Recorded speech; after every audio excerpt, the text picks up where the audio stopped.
wakitoka nje wanatenda haki na mchezo unaonekana.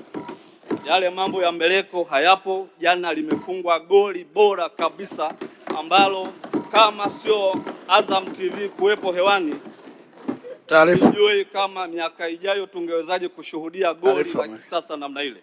Kwa hiyo niombe sana. Mheshimiwa Shangazi, kuna taarifa kutoka kwa Mheshimiwa Joseph Msukuma. Nampongeza sana mzungumzaji, anazungumza vizuri, lakini nilitaka kumwambia kwa faida ya wengi aende akaangalie kwenye televisheni leo mchana akiwa amepumzika vizuri. Lile goli analolisema bora ni clear offside. Asante. Mheshimiwa Shangazi, unaipokea taarifa hiyo? Mheshimiwa Mwenyekiti, taarifa hiyo naipokea, na ndio maana ninawapongeza Azam TV kwa sababu lile goli lingefungwa bila kuwepo kwa TV, hata Msukuma sijui siku za mbeleni angekuja nini kuwahadisia wananchi wake.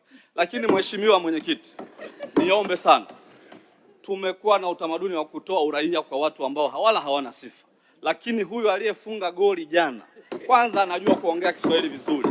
Ameshaisaidia Simba kwenda robo finali mara 2 kupitia miguu yake. Hawa ndio aina ya watu ambao wanapaswa kupewa uraia wa heshima katika taifa letu. Sio tunawapa uraia watu ambao kiingia dakika 5 wamecheza faulu anatolewa nje. Taarifa Mwenyekiti. Asante Mwenyekiti, naunga mkono hoja. Taarifa Mwenyekiti. Mheshimiwa, taarifa. Mheshimiwa Shangazi, muda wako umeisha. Nakushukuru kwa mchango wako. Nilimtaja Mheshimiwa Clayton Revocatus Chipando, ajiandae Mheshimiwa Festo Richard Sanga.